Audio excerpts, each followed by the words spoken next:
Now I am become death, destroyer of worlds, the words of J. Oppenheimer after the first nuclear test 75 years ago today, July the 16th, 1945, when at 5:29 a.m., Jordana del Muerto in New Mexico, at the U.S. Air Force Alamogordo bombing and gunnery range. It's where it all started. Vish? The actual quote is from the Bhagavad Gita. The quote is stated by Lord Krishna, which is the avatar of Lord Vishnu. Krishna is the mortal form. And Krishna says this line when he takes on his multi-armed form and is imploring the Prince Arjuna during a civil war over the birthright of a kingdom there.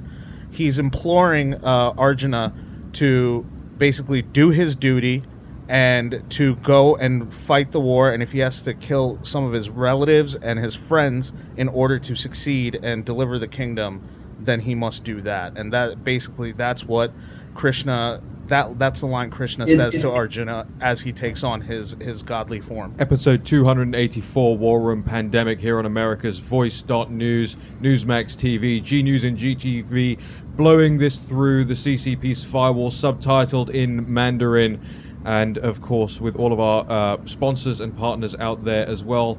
Stephen K. Bannon joins us down the line. Steve. Yeah, I mean, it's reason that's so powerful, and to tie it back to Oppenheimer's quote. Oppenheimer understood that whole segment of the Gita is about dharma.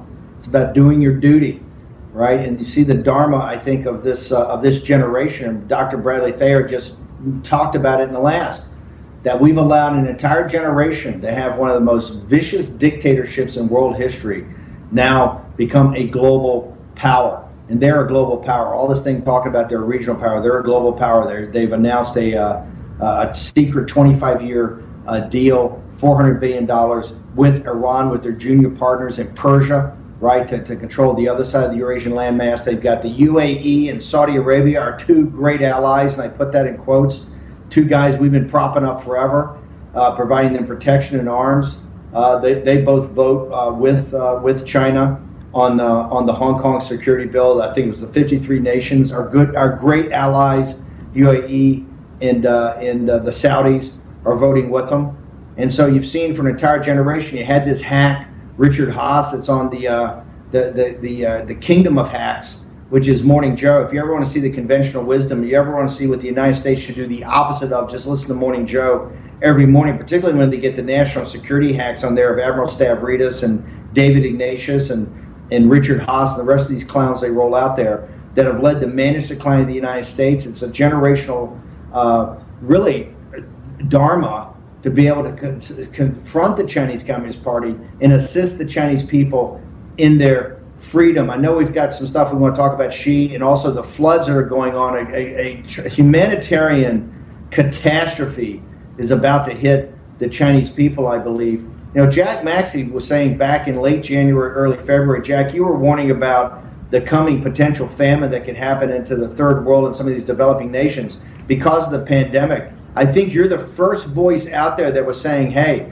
the issues on this pandemic are global in nature, and we really got to start thinking about some of these developing nations, particularly nations that are just on the margin right now from having these kind of mass diseases, mass infections and famine, and having water problems and all these other societal problems, that they're going to be the ones that are going to be most impacted.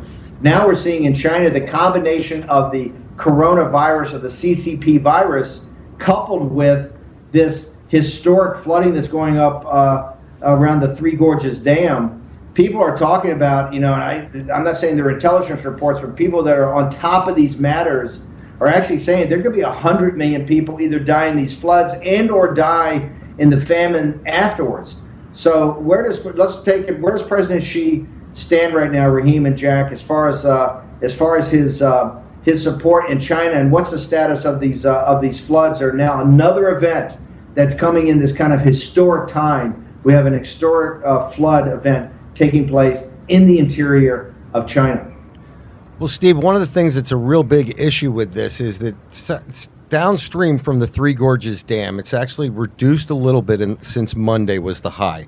But when I say it's been reduced marginally because they have excessive rain coming up into the drainage of the Yangtze River above the Three Gorges Dam. They've been very unclear about how they are releasing water from the Three Gorges Dam down, doing it in the middle of the night, causing chaos in cities downstream. But one of the really big important things that people should understand is they've already admitted to over almost 2 million hectares, that would be about 4 million acres of land, has been put at risk because of this. And I'm talking about agricultural land. So this is going to have a big impact on China's ability to feed itself.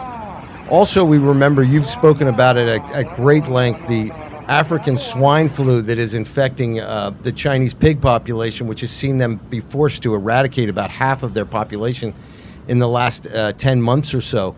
Well, the other thing that has happened with this flooding is that all these pigs that may have been infected, or areas that they had under quarantine, because it takes sometimes as many as 6 months to eliminate this virus from inside these commercial pig operations, they're now claiming, and they're even talking about it in the Chinese press, that the African swine flu may have become out of control again, no matter what happens, because the flooding has spread this virus back out into the agricultural community.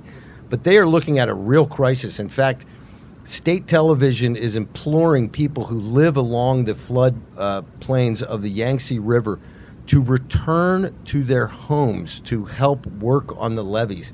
And so you have multiple examples inside the Chinese press of interviews with people who were, I followed my patriotic duty, I came back to my house to work on the levees.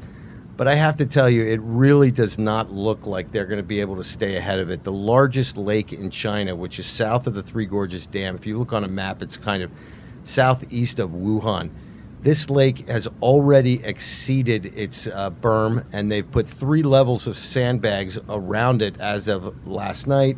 It is broken in several sections, and as I say, we are really looking at a potential human catastrophe inside China. One other very interesting thing is, if you've been following the Chinese media, they have been talking about the Three Gorges Dam in a less than optimistic way. They've been saying things like the Three Gorges Dam has done everything that it possibly can. And as Raheem pointed out a week or two ago, they've changed the way they describe the Three Gorges Dam in the last 10 years. Used to be a 1,000-year dam, and now it's a 100-year dam, and they're claiming that this is well above a 100-year flood. So there's some question marks about whether or not they're even preparing the Chinese people themselves for a potential failure. And we need to stay on top of this and keep a watch on it. Also for the American audience, and we've been talking about the supply chains, this is key. 80 to 90% of the pharmaceutical industry and chemical industry of China, which supports that pharma industry, are located along the Yangtze River, south of the Three Gorges Dam.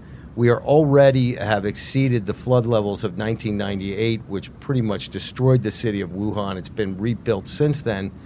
But so far, the berms that they have created around Wuhan have seemed to hold, but they are really, really at the top level. China is, I would say, and I think this is not unfair to say, that China may have longer-term economic problems from this flooding in their main industrial corridor than they may have in the long term from the virus, because if it gets much worse, it's going to be devastating going forward. Raheem? I want to throw that back to Steve. There's a lot there. The noise and tomorrow's. Yeah. Let's talk about the signal from the noise and tomorrow's news today. This flood, we've been tracking it for a while, but this is now a geopolitical issue. We had Rosemary Gibson on here at the beginning of the show back 6 months ago talking about these supply chains, not just the industrial supply chains, the medical supply chains, PPE, everything made, but particularly APIs, the active pharmaceutical ingredients in generic drugs. Jack Maxey just lays out there could be 80% of the capacity that's in the floodplain of this potential catastrophe. This shows you how this happened and how we allowed the corporations to do this. And quite frankly, we still haven't had the Buy American EO from the White House. We still haven't, and people are coming back to us and say, hey, make sure we remind the audience. I want to make sure we do that in the next segment, guys. Exactly what they have to do to support Rosemary Gibson and the terrific people that are working day in and day out to bring the supply chains back here. Here's where your own life, your own livelihood in the United States is going to be jeopardized by a major event that's happening in central China. That's how inextricably linked China is with the with the United States and with our economy. Now, look, if you want to see what the Chinese people are like and Lao Beijing and why they're so much like the deplorables, look at the patriotism. They're calling people, they've called a red alert, I think it is the first time in PLA's history, I believe they've called a red alert to galvanize the nation for a national security event around this flood, to get everybody down there, to get all their equivalent of the Army Corps of Engineers to get on top of this. But they just don't have enough bodies. So what they're doing, Jack, as you said, they're calling back people. They're calling out Lao Beijing, the old 100 names, basically the working class of China, to say, hey guys, you got to come back. You can't flee the flood. You've got to come you got to walk to the fire. You got to walk to the flood here and help us on these levees. We need basically human manpower because we don't have enough machines. We can't get machinery in there. It's a tremendous patriotic thing, and you gotta.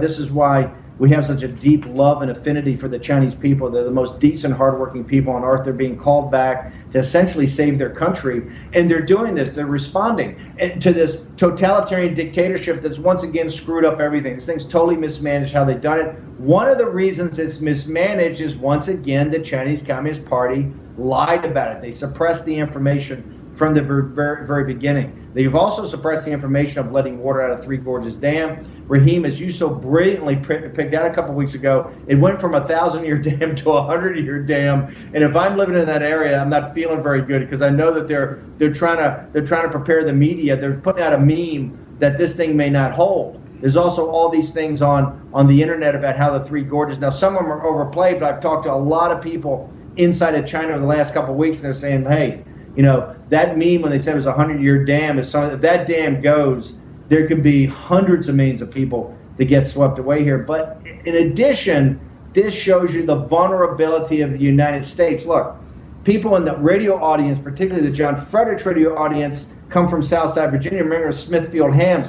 That was bought by the Chinese Communist Party through a front company, essentially to make sure that they had pork product and also could do testing. The pork industry is essential to the Chinese diet. Before we had the pandemic, as Jack Maxey said, they lost 50% of the pig and hog population they had to put down in China. And if you've ever been to China, they don't put down a hog that can't be used for everything unless they're absolutely forced to. That's how bad this swine flu was. It was the predecessor to the pandemic, this avian flu that's come out, either from a Wuhan lab or somewhere in Hubei and Wuhan. And so you've got one of these natural catastrophes are one on top of the other, and this is exacerbating this. This is why I think President Xi is in a terribly weak position. Not only are they a paper tiger, he's so mismanaged everything from the biological Chernobyl that he had. Now he may have an aquatic or a water-based Chernobyl around the Three Rivers Dam, and all the lies they've been telling and spinning to try to get the world's attention away from this. And this, once again, it shows you the world media, and particularly the United States, CNN, MSNBC, you never see any coverage on this at all. Let's pull Steve down. I don't know if he can hear me. Steve, we've got to go to a break. War and Pandemic returns with more. The Twitter hack, savage crimes going on in New York, the whiteness at the Smithsonian, so much more to cover. Be right back.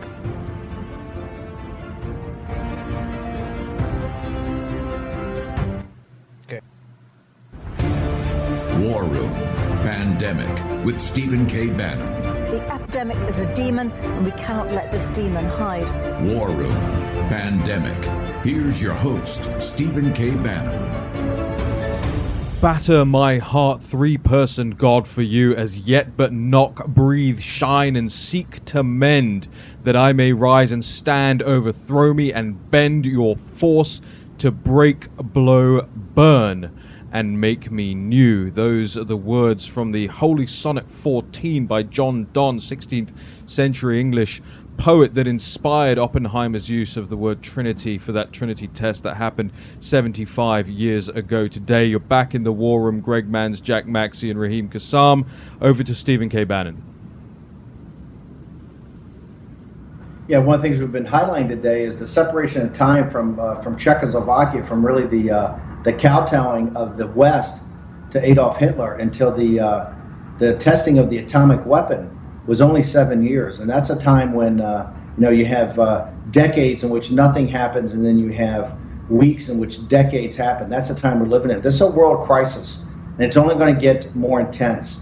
In times of crisis, people look to precious metals. Now, Birch Gold is the top group handling precious metals. They go to birchgold.com/Bannon, Bannon. They have a 20-page report how you now have to start considering using precious metals in your asset portfolio, along with your stocks, your bonds, your real estate. You've got to consider precious metals in turbulent times. For thousands of years, gold has been the standard of value and the store of value. We're going through turbulent times. You think it's going to get less turbulent? You are dead wrong. It's only going to get more turbulent. So go to birchgold.com/Bannon, Bannon. Get your 20-page report today. Okay, guys, Jack, I know you got a few more insights on what's happening in China, and then I want to turn to, I'm getting tired of winning when it comes to technology in the world and the Chinese Communist Party. So, Jack, what do you got for us about what's happening with the flood in mainland China and the economy?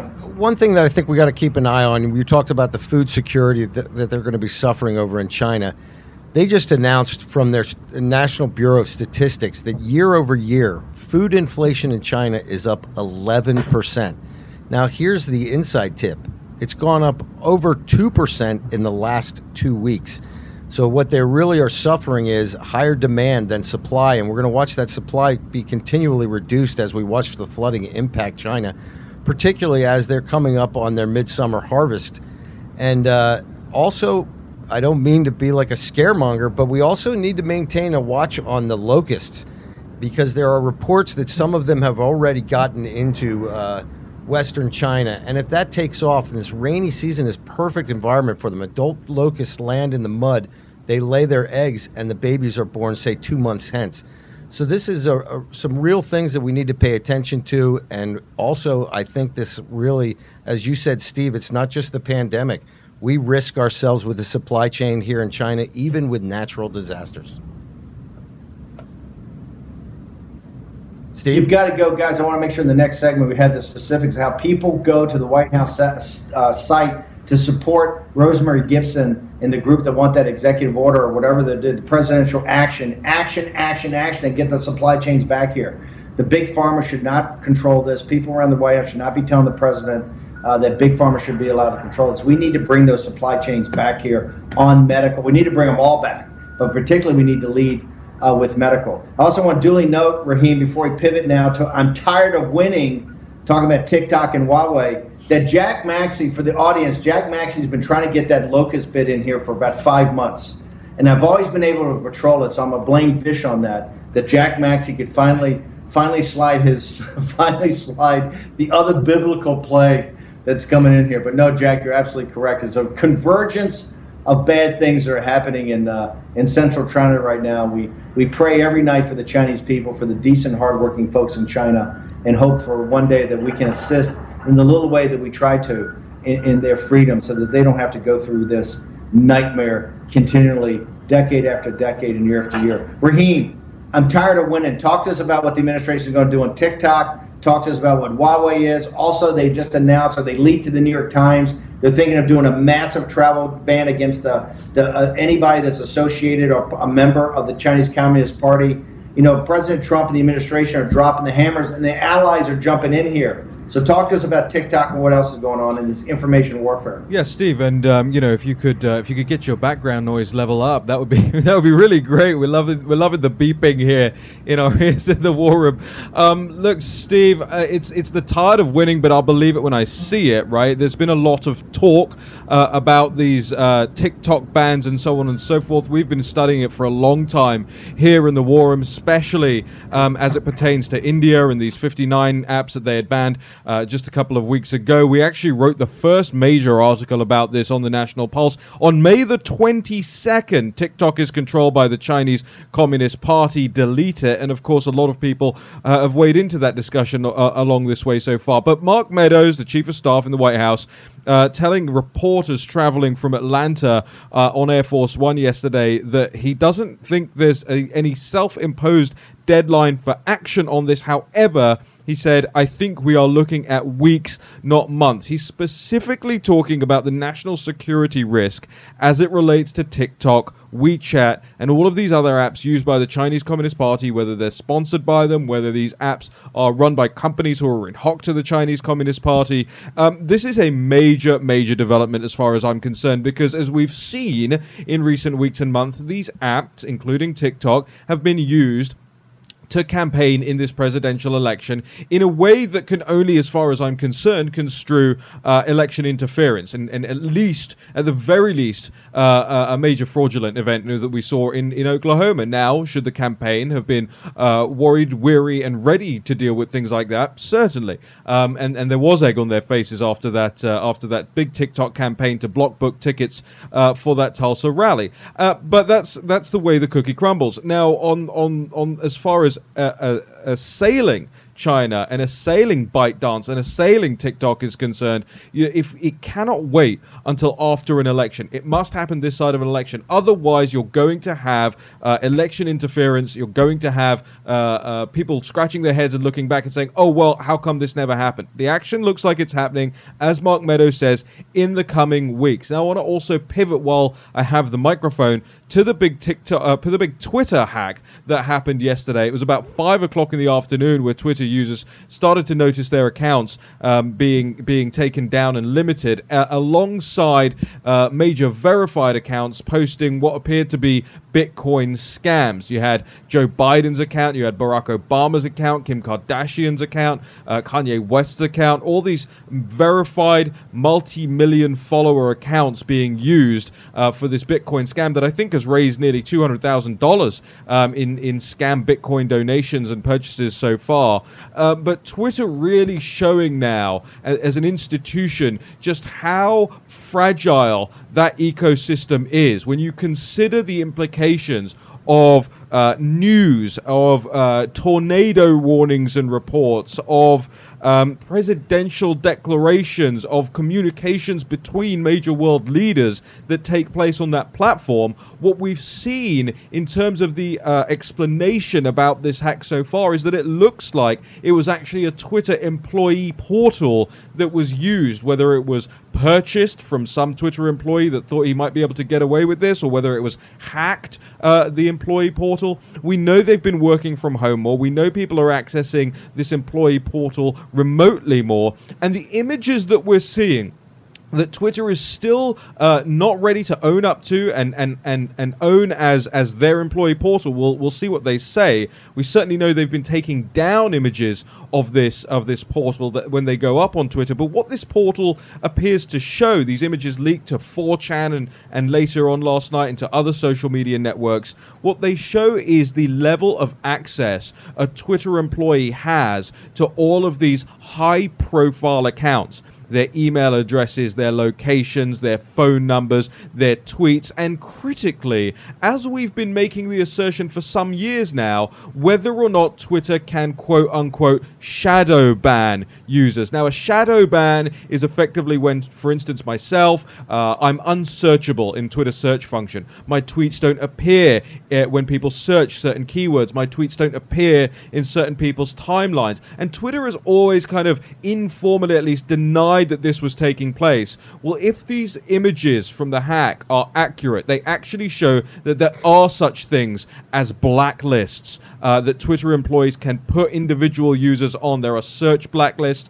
There are ways for them to take the account over. There are ways for them to detach your email address from your account, whether you're a one-factor or a two-factor authentication user plays into all of this. But critically, what we saw yesterday, Steve, I think is the first foray of some nefarious group that wants to test the waters of what has become one of the most important communications networks in the United States and the Western world, if not the world in general, and see what havoc they can cause as a result. What we learned last night is that havoc can be absolutely huge. Steve, we've got 90 seconds in this segment.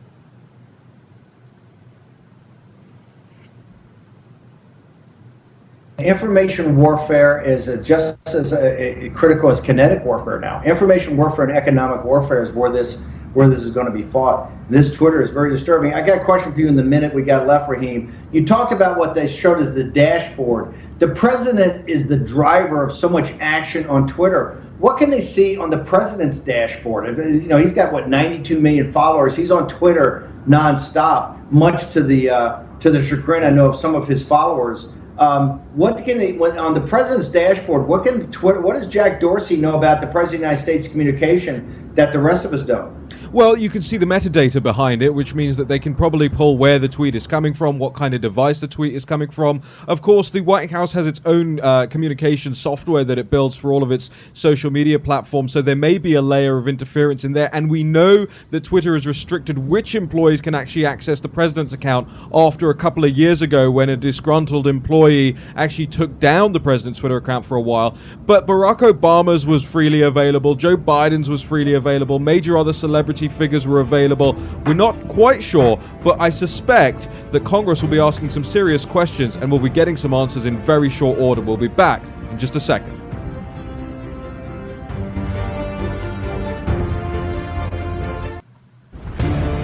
War Room Pandemic with Stephen K. Bannon. The epidemic is a demon, and we cannot let this demon hide. War Room Pandemic. Here's your host, Stephen K. Bannon. Welcome back to the War Room. Greg Manns, Jack Maxey, and Raheem Kassam broadcasting live from Capitol Hill.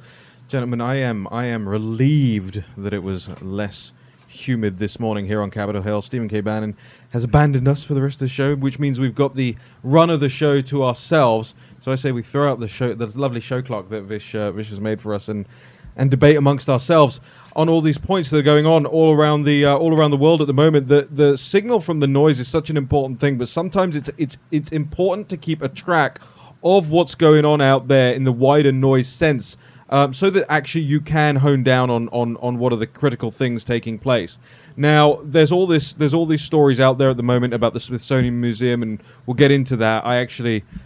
Now, how long ago did that museum open? 4 or 5 years ago, maybe? I was actually one of the first people into the new African American Smithsonian Museum in Washington, D.C., because I have a friend whose girlfriend at the time was actually one of the curators, and we got invited for the day before opening tour in there. And I said at the time, I think it was on the old Breitbart News Daily show, I said at the time that I thought it was a terrible museum just because of how patronizing a lot of it was. I mean, the Underground Railroad stuff and all that was great.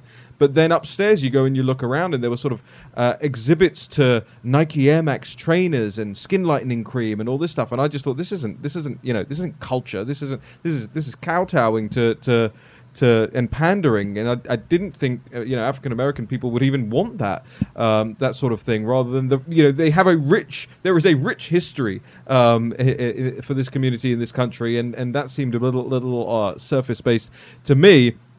And I don't know if I'll ever go back and be able to find that clip, but we'll get into what's going on at that very same Smithsonian Museum in just a moment. But I do want to talk about this what is much more part of the signal, which is these attacks that are going on in New York. I mean, New York is not exactly, for my New York friends out there, whether it's Vinny, one of the guys that used to call into the old Breitbart Daily radio show. I have a lot of friends up there. They know it was not exactly a place I like to hang out. In fact, Jack, you and I spent some significant time there in 2018. Up in Manhattan, and I was always reluctant to go up to New York. It was too noisy, too crowded, too busy, too hot, too smelly in Midtown Manhattan with all food carts and everything like that. But at least what you could say about New York back then, it was safe to walk around. I mean, I would have to go to the studio at 4:30 in the morning. And I would walk down the streets, 4:30 in the morning, dead of night, nobody around, and I would just feel completely and totally safe. I would not feel safe doing that anymore. When you look at the stories that are coming out from New York at the moment and what's happening, especially the police being targeted. I don't know. Do we see this changing very rapidly back in the other direction? Because it changed for the worse very rapidly. So can it go back very rapidly? And Jack, especially, what should we be paying attention to? Because some of these images that I'm seeing, I mean, I can't bear to watch some of these things.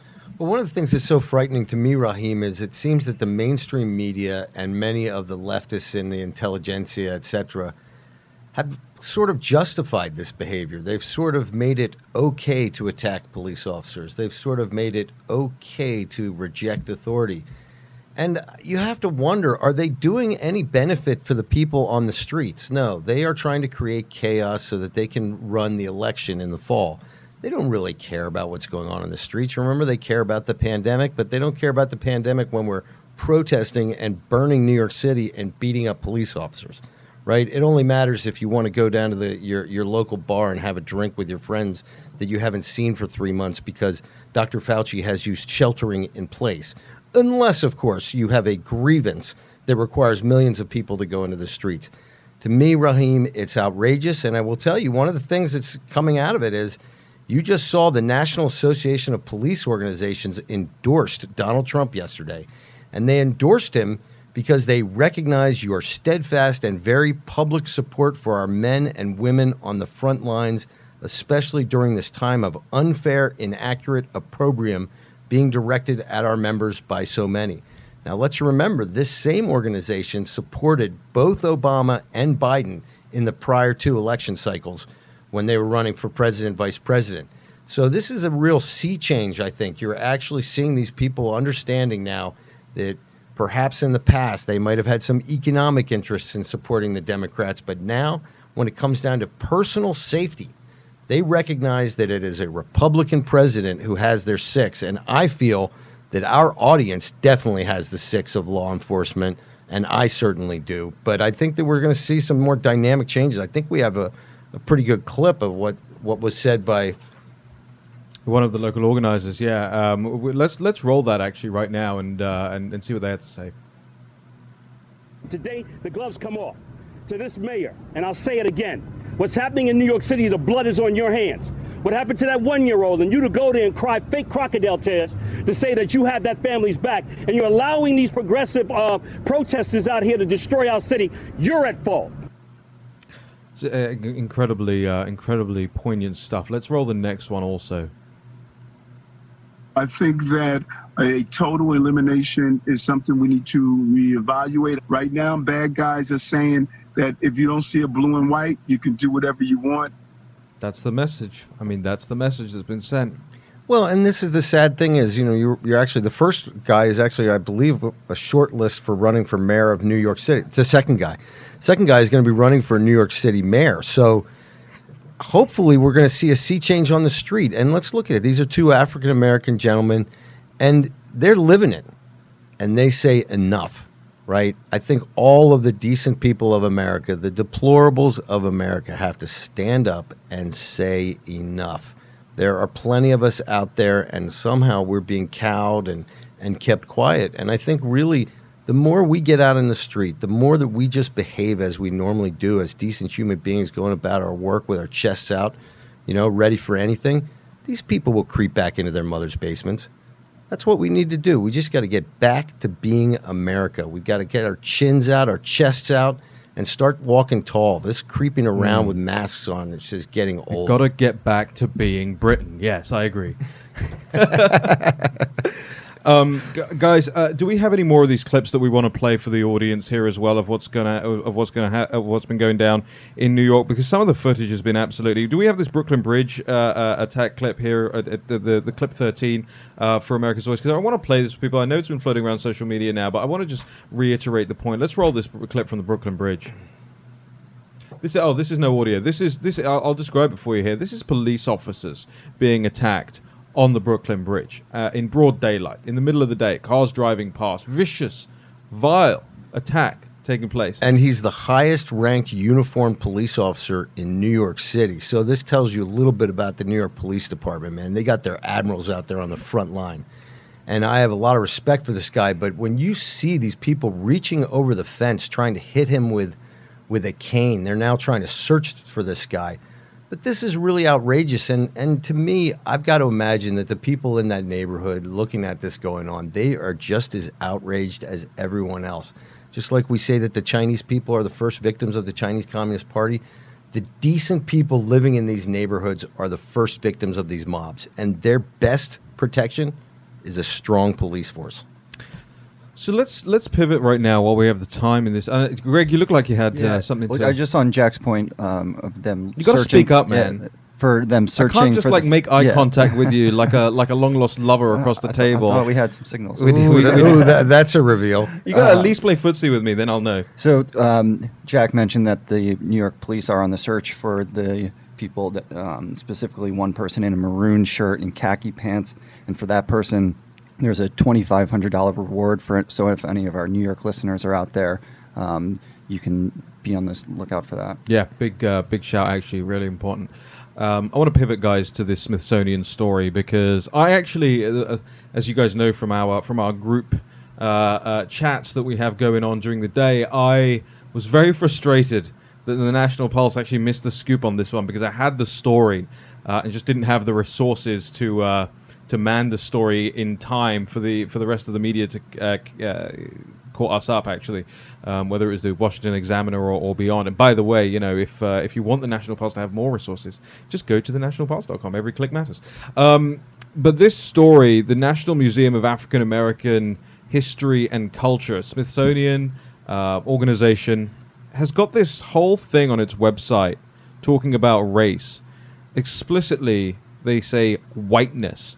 And you go to the site, and it's talking... and I'll read you the intro, in fact. Since white people in America hold most of the political, institutional, and economic power, they receive advantages that non-white groups do not. Now, this whole thing, this is not a tiny little nugget on the Smithsonian website, and even if it was, that would be unacceptable.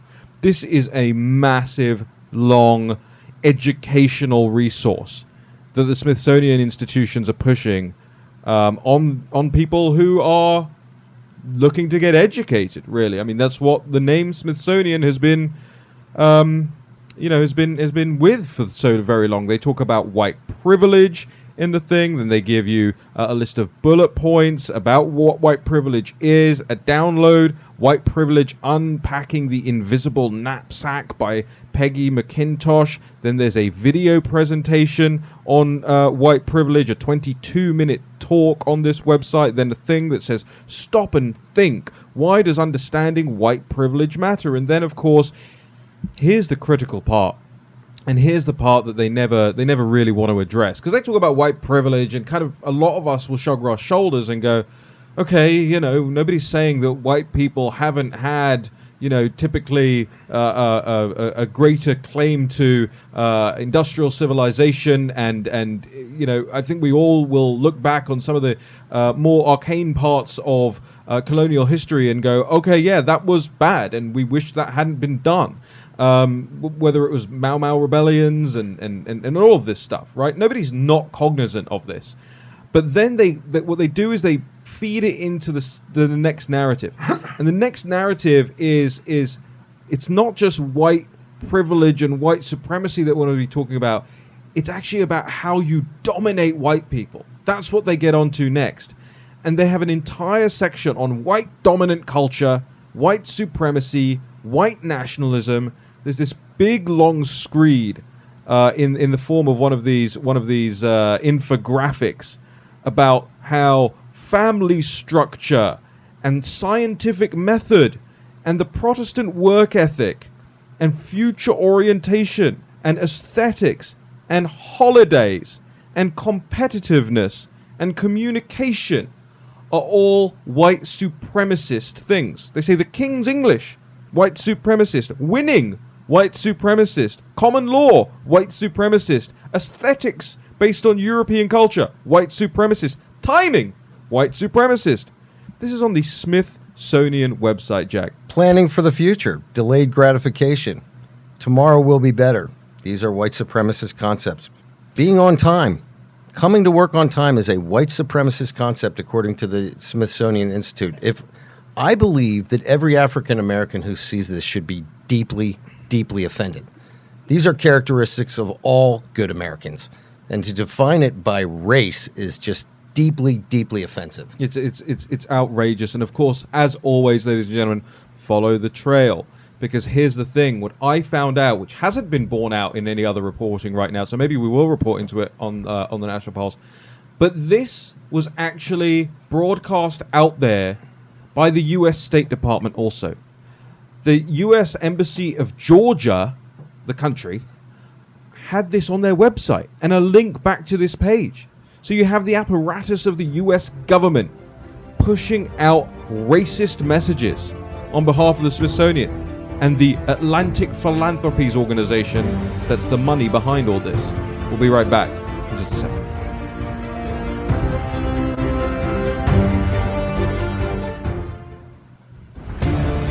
War Room Pandemic with Stephen K. Bannon. The epidemic is a demon, and we cannot let this demon hide. War Room Pandemic. Here's your host, Stephen K. Bannon. Well, 2020's been a gut punch to American business, and if you're going to succeed, you need every possible advantage. NetSuite by Oracle is a sponsor of this show, the world's #1 cloud business system. Smart companies run on NetSuite because it gives you the visibility and control over your financials, your HR, your inventory, your e-commerce, everything you need in one place, whether you're doing $1 million or hundreds of millions in revenue. NetSuite lets you manage every penny with precision.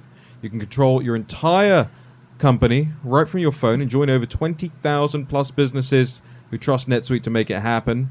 NetSuite actually surveyed thousands of business leaders and assembled a playbook of the top strategies they're using as America reopens for business. So get your free guide, 7 actions businesses need to take now, and schedule your free product tour at netsuite.com/Bannon. That's your free guide and free product tour at netsuite.com/Bannon. You're back in the War Room. Greg Manns, Jack Maxey, and Raheem Kassam. We're going to be bringing you the breaking news from the Attorney General Bill Barr in just a moment as he speaks at the Gerald R. Ford Presidential Museum in Grand Rapids, Michigan. Apparently a throwdown going down right there, right now.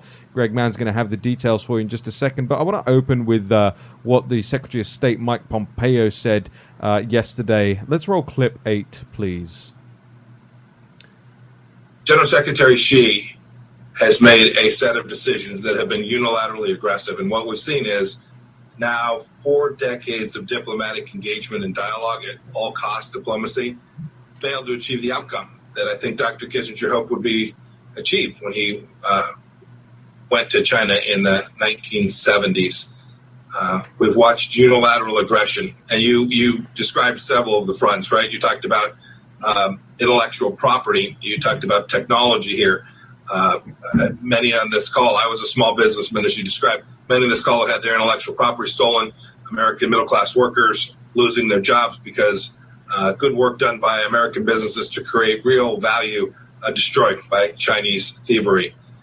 See what they've done. They've lied about what they're doing in the South China Sea. They promised during the previous administration they wouldn't militarize the South China Sea. They broke that promise, their promise. And so on Monday of this week, we announced a change in U.S. policy with respect to the legal recognition of the boundaries and control inside the South China Sea to, frankly, to support the Vietnamese, the Malaysians, the Indonesians, the Philippines, every country that has maritime claims that are legal and lawful and recognized under international law ought to be supported by the United States. We aim to do that. I know this audience doesn't need to be told, but pay very, very close attention to all the moves that are being made right now.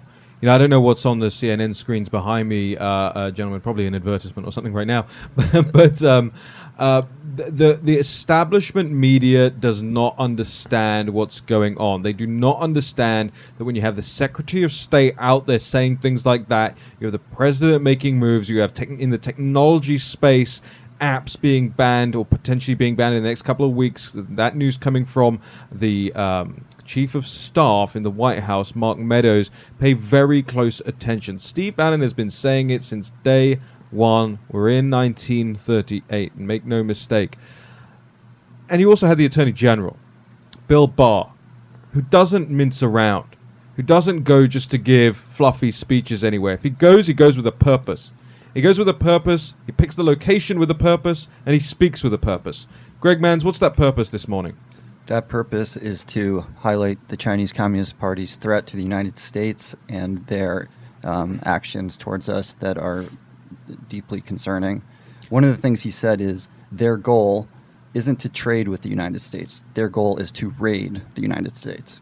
The other thing he says, Raheem, which is, I think, very powerful and certainly something that could be repeated in social media, he calls the Chinese Communist Party the arsenal of authoritarianism. And I think that really cuts to the chase, because they are the arsenal of authoritarianism. In fact, they're selling their authoritarian weapon systems, these off-the-shelf human tracking systems, so that you as an individual country can buy their system to monitor your own population. They really are the arsenal of authoritarianism. Can you say that, Greg? I'm going to decline to. Say it 3 times fast. Arsenal of and then one authoritarianism. other thing.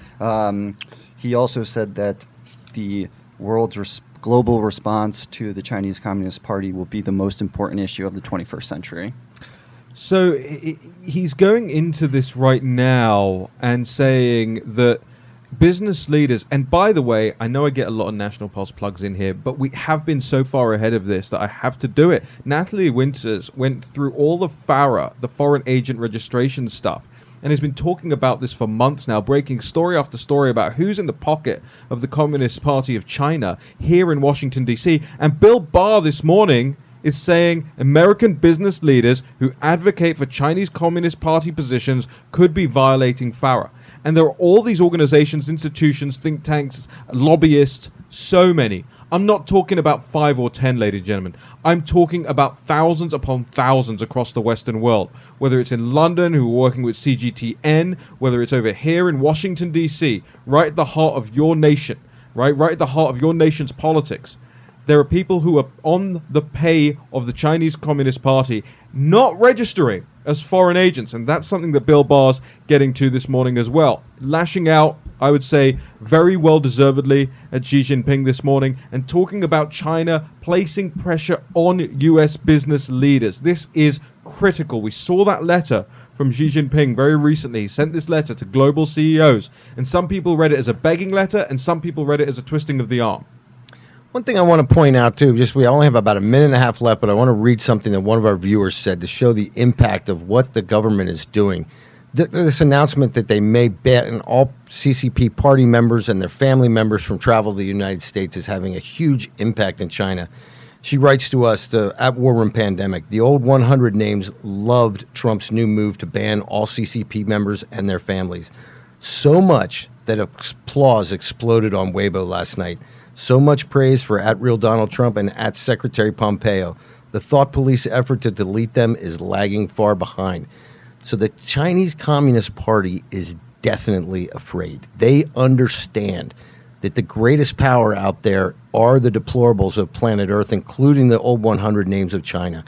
And if we can unite in a partnership of morality, we're going to do it. All right, remember, netsuite.com/Bannon is where you need to go to get your free NetSuite guide. Smart companies run on NetSuite by Oracle, the world's #1 cloud business system. We're grateful to have had you all with us today. Make sure you're sharing the podcast, sharing the live stream, liking, commenting, #WarRoomPandemic, signing up for the newsletter. You're going to want to get it in your inbox every day. Thanks to the producers, the guests, and everyone who makes this happen. We'll see you again tomorrow morning, 10 a.m., War and Pandemic.